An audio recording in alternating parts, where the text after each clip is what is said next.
I am doing educational videos and information videos. నా channel subscribe చేసుకోండి, మీరు అన్ని వీడియోలు చూడొచ్చు. So in this lesson we are discussing about primary activities, or we can call as a primary sector. The word agriculture is derived from Latin word agri, means soil. Soil అంటే మీకు తెలుసు కదమ్మా, నేల. Okay, in India 2/3 people depending upon the agriculture. In the world 50% people are engaged in agriculture. So మన ఇండియాలో maximum people అంటే more than 60% people are agriculture మీద depend అయ్యారు. In India rice is the staple crop of India. For growing of agriculture what are the important factors means one is topography and another one is the climate. So ఇక్కడ నేల తాలూకు స్వభావం బాగుండాలి, topography of the soil and climate అంటే వాతావరణ పరిస్థితులు కూడా బాగుండాలి. Just I already told about the primary activities, but here in this picture you can see that what comes under the primary activities. Examples: agriculture, fishing, rearing livestock అంటే పశువుల్ని పెంచడం అన్నమాట. So ఈ secondary sector, so processing of the resources అంటే ఏవైతే primary sector నుంచి వస్తాయో దాన్ని ప్రాసెస్ చేసిన దాన్ని సెకండరీ అంటారు. ఓకే, సో ఇక్కడ మ్యానుఫ్యాక్చరింగ్ ఆఫ్ స్టీల్ కానీ, baking of bread, weaving of cloth, constructions, this are all comes under the secondary sector. అంటే ఇండస్ట్రీస్ ని అని చెప్పుకోవచ్చు అనమాట. సింపుల్ గా ఒక్క వర్డ్ లోనే ఇండస్ట్రీస్ లో ఏమవుతుందమ్మా, ప్రాసెస్ జరుగుతుంది. And coming to the next is territory sector. So ఇక్కడ ప్రైమరీ సెక్టర్ కానీ సెకండరీ సెక్టర్ కానీ ఉన్నాయి కదా, దాన్ని సపోర్ట్ చేసేదాన్ని ఏమంటారంటే, దాన్ని సపోర్ట్ చేస్తూ సర్వీస్ చేసేదాన్ని tertiary sector or services sector అంటారు. So here examples are transport, banking, insurance, media, trade, finance. ఇక ఫర్ అన్ ఎగ్జాంపుల్ మేమున్నాం, టీచర్స్, లాయర్స్, డాక్టర్స్, ఇలాంటి different professions are also comes under the service sector. ఇంకా ఈ lesson లో చాలా important point ఏంటంటే, ఈ టేబుల్ మీరు గుర్తుపెట్టుకుంటే సరిపోతుంది. Agriculture, sericulture, pisciculture, viticulture, horticulture. So first one agriculture అంటే ఆల్రెడీ మనం చెప్పుకున్నాము. ఓకే, సో ఇక్కడ కల్టివేషన్ గురించి చెప్పుకున్నాము, and cultivation of crops and rearing of animals. So ఈ రెండు అగ్రికల్చరల్ కి సంబంధించింది. అండ్ సెరికల్చర్ ఇక్కడ ఫస్ట్ లెటర్ ఎస్ తో గుర్తుపెట్టుకోండి. అవి rearing of silk worms. Silk worms కూడా ఎస్ అనే లెటర్ తో వస్తుంది, ఎందుకంటే ఇక్కడ చాలా టైప్ ఆఫ్ కల్చర్స్ ఉన్నాయి కదా, అందులోని ఎస్ తో వచ్చిన సెరికల్చర్ ని ఎస్ తో వచ్చిన సిల్క్ వామ్ తో గుర్తుపెట్టుకోండి, అంటే rearing of silk worms. And pisciculture ఇక్కడ కూడా మీరు అదే రకమైన వర్డ్ యూజ్ చేసి ఫిష్ అని గుర్తుపెట్టుకోండి. సో చెరువుల్లో కానీ కాలువల్లో కానీ చేపలను పెంచడాన్ని దట్ ఈస్ పిసికల్చర్ అంటారు. And next one is viticulture. ఇక్కడ విటి అంటే మీనింగ్ ఏంటంటే గ్రేప్ అని అర్థము. ఓకే, సో విటికల్చర్ అంటే గ్రేప్స్ పండించడము. హార్టికల్చర్ లో 3 పాయింట్స్ ఉంటాయి: vegetables growing, flowers and fruit growings. So ఇవన్నీ కూడా హార్టికల్చర్ లో ఉంటాయి. అయితే అగ్రికల్చర్ కి సంబంధించి కొన్ని ఇన్పుట్స్ ఉండాలి. ఆ ఇన్పుట్స్ ఏమంటారంటే సీడ్స్, ఫెర్టిలైజర్స్, మెషినరీ. అంటే సింపుల్ గా మీరు గుర్తుపెట్టుకోవచ్చు, విత్తనాలు, ఎరువులు, యంత్రాలు. So not only that, labour is very important. So దీంతో పాటు రీసెంట్ గా mostly in the foreign countries they are using the one machinery that is combined harvester. Now types of farming. So ఇందులోనే ఈ టైప్స్ ఆఫ్ ఫార్మింగ్ ని మనం ఎలా divide చేస్తామంటే, ఒకటి సబ్సిస్టెన్స్ అంటాము, ఇంకోటి ఏమో కమర్షియల్ ఫార్మింగ్ అంటారు. అగైన్ సబ్సిస్టెన్స్ ఫార్మింగ్ ని 3 పార్ట్స్ కింద డివైడ్ చేయొచ్చు, అలాగే కమర్షియల్ ఫార్మింగ్ ని కూడా 3 పార్ట్స్ కింద కూడా డివైడ్ చేయొచ్చు. ఓకే, సో ఇక్కడ ఆ 3 పార్ట్స్ ఏంటన్నా చూద్దాము. The subsistence agriculture comes under the 3 parts అని చెప్పాను కదా. ఒకటి ఇంటెన్సివ్ సబ్సిస్టెన్స్ అగ్రికల్చర్ అని, సెకండ్ వన్ ఏమో షిఫ్టింగ్ కల్టివేషన్ అని, అందులోని థర్డ్ వన్ ఏమో పశువులకు సంబంధించిన దాన్ని నొమాడిక్ హెడ్డింగ్ అని చెప్పి డివైడ్ చేశారు. ఓకే, సో ఇంటెన్సివ్ అంటే మీనింగ్ ఏంటంటే ఇంటెన్సివ్ సబ్సిస్టెన్స్ అగ్రికల్చర్ అంటే ఒక చిన్న ల్యాండ్లోని సో జీవనాధారం కోసం చేసే వ్యవసాయాన్ని ఏమంటారంటే దట్ ఇంటెన్సివ్ సబ్సిస్టెన్స్ అగ్రికల్చర్ అంటారు. So most of the Indian people are depending upon the intensive subsistence agriculture only. ఇక్కడ వీళ్ళు పండించే పంటలు కూడా main crop is the rice. So other crops ఏముంటాయంటే wheat, maize, pulses, oil seeds ఇవి కూడా include చేశారనమాట. సో ఇక్కడ ఇంటెన్సివ్ అగ్రికల్చర్ లో the farmer cultivates a small plot of land using simple tools and more labour. Okay, is about the shifting cultivation. ఇక్కడ shifting cultivation అన్నది ఎక్కడ ఉన్నదంటే ఎక్కువ అమెజాన్ బేసిన్ లో ఉంది. సో అంటే అమెజాన్ నది ఆ ఏరియాలో చేస్తూ ఉన్నారు. తెలుగులో దీన్ని విస్థాపన వ్యవసాయం అంటారు. తెలుగులోని మన ఆంధ్రలోని పోడు వ్యవసాయం అంటారు. ఇక్కడ పక్కన డూ యూ నో అని చెప్పి కొన్ని పాయింట్స్ ఇచ్చారు. మన ఇండియాలోని జూమింగ్ కల్టివేషన్ అంటారు. ఇంకా ఇదే పేరాలోని స్లాష్ అండ్ బర్న్ అగ్రికల్చర్ అంటారు. బట్ ఎగ్జామినేషన్ లో ఫారిన్ కంట్రీకి సంబంధించిన నేమ్స్ కూడా అడగచ్చు. మెక్సికోలో ఏమంటారు మిల్పా, బ్రెజిల్లో ఏమంటారు రోకా, మలేషియాలో ఏమంటారు లడాంగ్. సో ఇలాంటి డిఫరెంట్ నేమ్స్ కూడా ఉన్నాయి. సో ఇక్కడ ఏం చేస్తారంటే ఒక ఏరియాలోని ఫారెస్ట్ లో ఒక ఏరియాని సెలెక్ట్ చేసుకుంటారు. ఆ ఏరియాని మొత్తం చెట్లన్నీ కూడా నరికేస్తారు. ఇక్కడ చూడండి, a plot of land is cleared by felling the trees. ఆ చెట్లన్నీ నరికిన తర్వాత దాన్ని తగలబెట్టేస్తారు. తగలబెట్టేసిన తర్వాత ఏం చేస్తారంటే ఆ తగలబెట్టిన బూడిదని అక్కడ ఆ సాయిల్లో కలిపేస్తారు. ఆ తర్వాత ఏమవుతుందంటే వర్షాలు పడతాయి. వర్షాలు పడిన తర్వాత వాళ్ళు పంటలు వేస్తారనమాట. ఏ రకం పంటలు వేస్తారంటే they gave some example as maize, yam, potatoes, cassava ఇవన్నీ కూడా పంటలు పండిస్తారు. ఇలా ఎంతకాలం పండిస్తారు?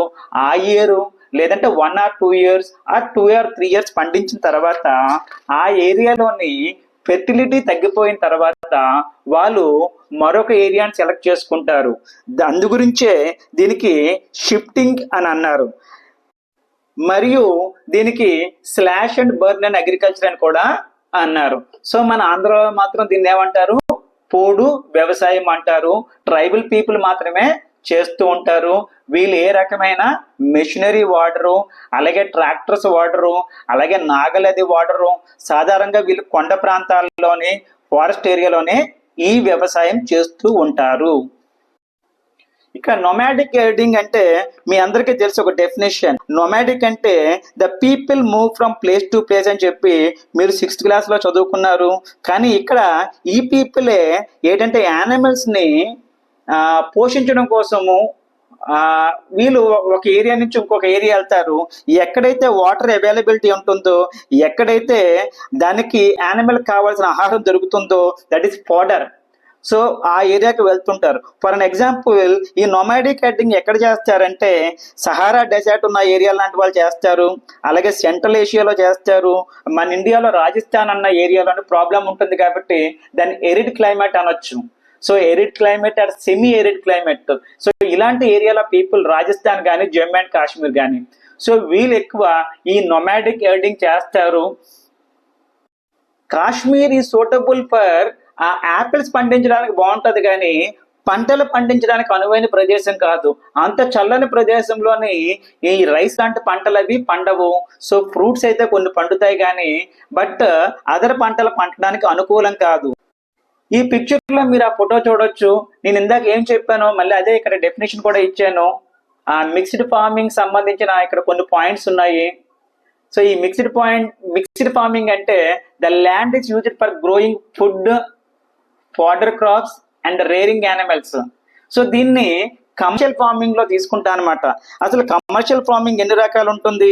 ఒకటి నార్మల్ ఫార్మింగ్ లో కమర్షియల్ ఫార్మింగ్ ఉంటుంది, 2 మిక్స్డ్ ఫార్మింగ్ ఉంటుంది, 3 ప్లాంటేషన్స్ ఉంటాయి అన్నమాట.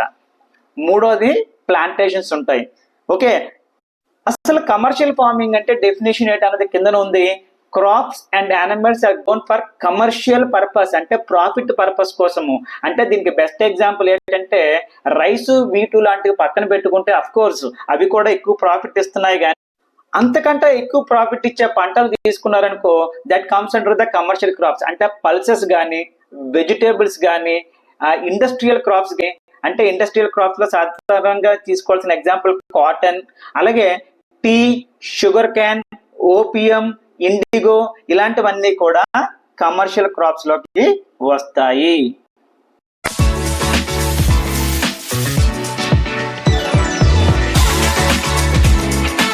వెర్మి కంపోస్ట్ అంటే మీ ఇంటి దగ్గర పాడైపోతున్న కూరగాయలు కానీ, ఆహార పదార్థాలు కానీ అవన్నీ కూడా ఉపయోగించి అవి వెర్మి కంపోస్ట్ కింద కూడా వాడుతారు. అలాగే గ్రీన్ లీఫ్ మాన్యూర్స్ కూడా, అంటే మనం ఆ ఆకులు అవన్నీ ఉన్నాయి కదమ్మా, అవన్నీ కూడా మళ్ళీని గెత్తం కింద వాడుతారనమాట. సో ఇవి కాకుండా క్రాప్ రొటేషను, తర్వాత క్రాప్ రొటేషను, యానిమల్ సంబంధించిన ఏమైనా వేస్టేజెస్ కానీ ఇవన్నీ కూడా మనం ఆర్గానిక్ ఫార్మింగ్ కూడా యూజ్ చేయొచ్చు. ఇక్కడ ఫెర్టిలైజర్స్ కానీ, పెస్టిసైడ్స్ కానీ యూజ్ చేయకుండా పండించే పంటలు మాత్రమే we will call as organic farming. Rice అన్న దాని గురించి మనం డిస్కస్ చేద్దాము. రైస్ పండించడానికైనా లేదంటే వీట్ పండించడానికైనా సుమారుగా 4 నెలల కాలం పడుతుంది. బట్ వీట్ అయితే 5 or 6 months కూడా పడుతుంది. Okay, and rice is a major food crop of the world. So especially మన ఇండియాలో దాన్ని స్టెపెల్ క్రాప్ అని అంటామని చెప్పుకున్నాము, అంటే ఆహారానికి సంబంధించిన పంట. అండ్ దీనికి ఎక్కువ హై టెంపరేచర్ ఉండాలి, హై హ్యూమిడిటీ ఉండాలి, అండ్ రెయిన్ఫాల్ ఉండాలన్నమాట. అంటే ఇప్పుడు చలికాలంలో వేసే పంట కాదు అని అర్థం. ఇక్కడ హై టెంపరేచర్ ఉండాలి అంటే ఇది చలికాలంలో వేసే పంట కాదు. మనకి జూన్, జూలైలో చాలా ఎండలు ఎక్కువ ఉంటాయి, వర్షాలు కూడా ఎక్కువ ఉంటాయి. సో అందువల్లే మనం రైస్ ఆ టైంలో పంటలు పండించుకుంటాము. India is in the second place. అది కాకుండా జపాన్, శ్రీలంక, ఈజిప్ట్ వీళ్ళందరూ కూడా బాగా పండిస్తారు. But West Bengal and Bangladesh, so ఇక్కడ ఏరియాలో మాత్రము సంవత్సరంలో 2-3 సార్లు ఇదే పంటని పండిస్తారు. ఇక next is about the wheat. ఈ వీటికి మోడరేట్ టెంపరేచర్ ఉండాలి, అలాగే రెయిన్ఫాల్ కూడా ఉండాలి. సో ఇది ఎక్కడ ఎక్కువ పండిస్తారంటే America, Canada, Argentina, China. So దాంతోపాటు మన ఇండియాలో కూడా పండిస్తారు, కానీ ఎప్పుడు పండిస్తారు? వింటర్ సీజన్లో పండిస్తారనమాట. అండ్ మిల్లెట్స్ అంటే చిరుధాన్యాలు అంటారు. సో మీరు రోజు స్కూల్లోని రాగి జావ తాగుతారు కదా, అదే దీనికి బెస్ట్ ఎగ్జాంపుల్ మిల్లెట్స్. సో ఇక్కడ మిల్లెట్స్కి తక్కువ రెయిన్ఫాల్ తోటి పంటలు పండుతాయి, అలాగే ఎండాకాలం కూడా పండుతాయి. సో ఇక్కడ దానికి ఎగ్జాంపుల్స్ ఏంటంటే jowar, bajra, ragi are grown India. But world అని ఎక్కడ ఎక్కువ ఇది పండిస్తారంటే నైజీరియా, చైనా, నైజర్ ఇలాంటి కంట్రీలో కూడా పండిస్తారు. నౌ మేజ్ అంటే తెలుగులో తెలుసు కదా మీ అందరికీ, మొక్కజొన్న. సో ఇక్కడ మేజ్ ఎక్కడ ఎక్కువ పండిస్తారంటే అమెరికాలో ఎక్కువ పండిస్తారు. అలాగే బ్రెజిల్, చైనా, రష్యా, కెనడా ఎన్ని చోట్ల కూడా పండిస్తారు. దీనికి మోడరేట్ టెంపరేచర్, రెయిన్ఫాల్ ఉంటే సరిపోతుంది. బట్ దీంతో చాలా డిఫరెంట్ ఐటమ్స్ చేస్తారు అండ్ చాలా టేస్టీగా ఉంటాయని చెప్పి the American people mostly depend upon the maize, అంటే మొక్కజొన్న మీద ఎక్కువ డిపెండ్ అవుతున్నారు వాళ్ళు. బట్ మన ఇండియాలో మాత్రం ఆహారానికి వాడే మెయిన్ పంట ఏంటంటే one is rice, another one is wheat. And coming to the next is cotton. Cotton అన్నది ఒక కమర్షియల్ క్రాప్. మనం ఇందాక ఆల్రెడీ చెప్పుకున్నాం కదా, there are 2 types of farming అని చెప్పి. వన్ ఈజ్ సబ్సిస్టెన్స్ అగ్రికల్చర్ అని చెప్పుకున్నాము, సెకండ్ ఈజ్ కమర్షియల్ అగ్రికల్చర్ అని చెప్పుకున్నాము. కమర్షియల్ అగ్రికల్చర్లో ఫస్ట్ పాయింట్ అబౌట్ కాటన్. ఒక బ్రిటిష్ వాళ్ళు మన ఇండియాకి రావడానికి కూడా కారణం ఏంటంటే కాటన్. సో కాటన్ పండించాలంటే హై టెంపరేచర్ ఉండాలి, అలాగే తక్కువ రెయిన్ఫాల్ ఉండాలి. సో ఇది పండాలంటే సుమారుగా 6 నెలల కంటే ఎక్కువ టైం తీసుకుంటుంది. అంటే మన టెక్స్ట్ బుక్లో ఎంత ఇచ్చారంటే 210 days ఉండాలట. 210 frost free days and bright sunshine for it's growth అని చెప్పి ఇచ్చారు.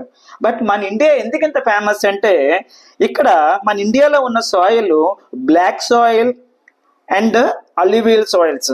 ఈ సాయిల్ ఈ పంటలు పండడానికి చాలా బాగుంటుంది అనమాట. అంటే బ్లాక్ సాయిల్ని బ్లాక్ కాటన్ సాయిల్ అని కూడా అంటారు. సో ఇది ఎక్కడే పడుతుండాలంటే మన ఇండియాలో బాగా పండిస్తారు. మన Indian cotton is familiar when compared to the other countries. But other కంట్రీస్లోని చైనాలో పండిస్తారు, అమెరికాలో పండిస్తారు, ఇండియా, పాకిస్తాన్, బ్రెజిల్, ఈజిప్ట్ ఈ అన్ని చోట్ల కూడా పండిస్తారు. కానీ మన ఇండియాలో కాటన్కి కొంచెం వాల్యూ ఎక్కువ ఉంటుందన్నమాట. ఇక్కడ జూటుకు సంబంధించిన బొమ్మ చూడొచ్చమ్మా. అలాగే మిల్లెట్స్ బొమ్మ కూడా ఉన్నాయి ఇక్కడ. మీకు అది కొర్రలు, సామలు, రాగులు అని చెప్పిందాక మనం చెప్పుకున్నాం కదా, డిఫరెంట్ నేమ్స్ అని చెప్పి. అంటే గంటలు, కోళ్ళకి వేసే గంటలు కూడా ఇవన్నీ కూడా చిరుధాన్యాలకు వస్తాయి. ఇప్పుడు జూట్ ఇది ఎక్కడ ఎక్కువ పండుతుంది అంటే వెస్ట్ బెంగాల్లో పండుతుంది. సో ఇక్కడ జూట్ పండాలంటే టెంపరేచర్ కూడా ఎక్కువ ఉండాలి. ఇండియాలో కూడా టెంపరేచర్స్ ఎక్కువ. జూట్కి మరో one important name is golden fibre అని కూడా అంటారు. ఇది ఎక్కడ ఎక్కువ పండుతుందంటే ఇండియాలోని, బంగ్లాదేశ్లోని ఎక్కువగా పండిస్తారు. అబౌట్ బెవరేజ్ క్రాప్స్ అని చెప్పి ఒక 2 పేర్లు మీరు గుర్తుపెట్టుకోండి. One is coffee, another one is tea. So coffee requires warm and wet climate, అంటే కొంచెము వెచ్చని తడి వాతావరణం ఉండాలన్నమాట కాఫీకి. ఓకే, అండ్ నెక్స్ట్ ఈస్ ఇక్కడ ఎక్కువ పండించే పంట కాఫీని ఎక్కడ ఎక్కువ పండిస్తూ ఉంటారంటే the leading producer is the Brazil, ఆ తర్వాత ఏమో కొలంబియా, తర్వాత ఏమో మన ఇండియా. మన ఇండియా అనగానే మీ అందరికీ తెలుసు కాఫీ అంటే ఎక్కడ ఎక్కువ పండిస్తారంటే ఆ కర్ణాటక ఉన్న ఏరియాలో పండిస్తారు, లేదంటే అరకు ఏరియాలో పండిస్తారు. సో నేను చెప్పింది ఏంటంటే warm and wet climate it needs. And tea is another beverage crop that grown in plantations. So ఇది అస్సాం అంటే అందరికీ బాగా ఫేమస్ అని తెలుసు. బట్ వరల్డ్ లో కూడా India is the one of the leader in the production of the tea. So దీనికి కొంచెం లేబర్ ఎక్కువ మంది కావాలి. సో ఏ కంట్రీలు ఫేమస్ అంటే Kenya, India, China, Sri Lanka. So వాళ్ళు చాలా best quality of tea produce చేస్తారు.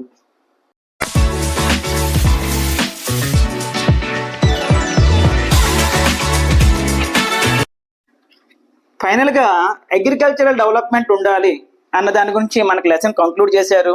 దాంతో పాటు ఇండియాలో ఫార్మింగ్ ఎలా ఉంటుంది, అమెరికాలో ఫార్మింగ్ ఎలా ఉంటుంది అన్నది కూడా ఇక్కడ డిఫరెన్షియేట్ చేశారు. ఇక్కడ అగ్రికల్చరల్ డెవలప్మెంట్ ఎందుకు ఉండాలి అంటే ఫస్ట్ ఆఫ్ ఆల్ మీరు గుర్తుపెట్టుకోవాల్సిన ఒక గ్రేట్ పర్సన్ ఎంఎస్ స్వామినాథన్. ఈ the father of green revolution. The definition of green revolution is we have to improve irrigation facilities, we have to use fertilizers and మంచిగా పురుగుల మందులు, ఫెర్టిలైజర్స్ ఎరువులు అంటారు. తర్వాత high yielding varieties of seeds వేయాలని చెప్పారు. అంటే HYV సీడ్స్ అనమాట. అంటే హైబ్రిడ్ సీడ్స్ వేసుకుంటే పంటలు కూడా ఎక్కువ దిగుబడి ఇస్తుంది అని అర్థం అనమాట. ఇక్కడ ఇండియాకి సంబంధించిన మున్నాలాల్ అనే స్మాల్ ఫార్మర్ గురించి ఇచ్చారు. ఆయనకి 1.5 hectares ఆఫ్ ల్యాండ్ ఉందట. ఇంతకీ హెక్టేర్ అంటే ఎంత, ఎకరం అంటే ఎంత అన్నది మళ్ళీ ఒకసారి చెప్తున్నారు వినండి. సో ఎకరం అంటే 100 సెంట్లు భూమి అని అర్థము. సో ఇక్కడ ప్రతి దగ్గర కూడా మనం ఎకరాలు, సెంట్లు భూములు అంటారు కాబట్టి 100 సెంట్లు అంటే 1 ఎకరము. సో మన లెసన్లో ఏమి ఇచ్చారంటే సో హెక్టేర్ల గురించి ఇచ్చారు. 1 హెక్టేర్ అంటే 2.5 ఎకరాలు అని అర్థము. ఓకే, సో ఇప్పుడు మున్నాలాల్కి ల్యాండ్ ఎంత ఉంది, 1.5 hectare ల్యాండ్ ఉంది. అతను సంవత్సరానికి 2 పంటలు పండిస్తారు. ఆ పంటలు ఏంటన్నది ఇచ్చారు ఇక్కడ. Normally wheat or rice and pulses he will grow. అది కూడా he will take the advice of his friends and elders. సొంతంగా ట్రాక్టర్ లేదు కానీ అద్దెకు తెచ్చుకుంటాడు. అలాగే అవసరమైతే నీళ్లు కూడా డబ్బులు ఇచ్చి అద్దెకు తెచ్చుకోవడం కూడా జరుగుతుంది అనమాట. For purpose of pumping the water to irrigate the field land, agricultural field land. So ఇతను అగ్రికల్చర్ పండించడమే కాక ఈయన దగ్గర ఒక 2 బఫెలోస్ ఉన్నాయి, అలాగే ఫ్యూ ఎన్స్ కూడా ఉన్నాయని చెప్పి మనకి ఇక్కడ ఉంది.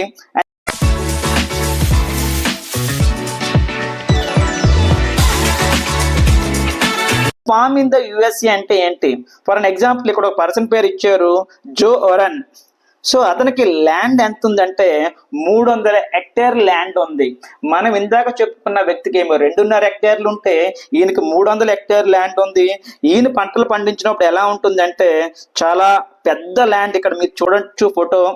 సో ఆయన పెస్టిసైడ్స్ కానీ లేదంటే ఫెర్టిలైజర్స్ కానీ యూజ్ చేయాలంటే పైనుంచి కొన్ని ఫ్లైట్స్ అవన్నీ కూడా జల్లుతూ ఉన్నాయన్నమాట. అవి ఆ మొక్కలకి కావలసిన ఎరువులు పోషకాలు అవన్నీ కూడా అందిస్తున్నాయి.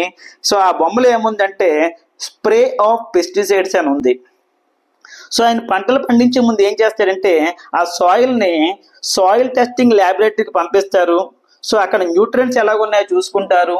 ఏవైతే తక్కువ ఉన్నాయో అంటే నైట్రోజన్ తక్కువ ఉంటే అది కలపడం కానీ ఇలాంటివన్నీ కూడా అందులో కలిపి ఆ తర్వాత పంటలు వేస్తారు. సో అది కూడా scientific fertiliser programme. Okay, his computer is linked to the satellite which gives him a precise picture of his field. So ఇది మొత్తం ఈ పంటల్ని కూడా ఆయన శాటిలైట్ లింక్ ఎందుకు పెట్టుకుంటారంటే ఎప్పుడు ఏ రకమైన వాతావరణం ఉంటుందో కూడా తెలుసుకోవడం కోసము. ఎక్కువగా కంబైన్డ్ హార్వెస్ట్ యూజ్ చేస్తారు. కంబైన్డ్ హార్వెస్ట్ వల్ల ఉపయోగం ఏంటంటే అవే విత్తనాలు జల్లుతుంది, అవే పంటలు కోస్తుంది, అదే పంటలు ఏమంటారంటే నూర్పిడి అంటారు కదా, అవి కూడా చేస్తుంది. ఇంగ్లీష్లో ఏమంటారంటే సీడింగ్ అంటారు, అలాగే హార్వెస్టింగ్ అంటాము, అలాగే థ్రెషింగ్ అని కూడా అంటాము. ఓకే,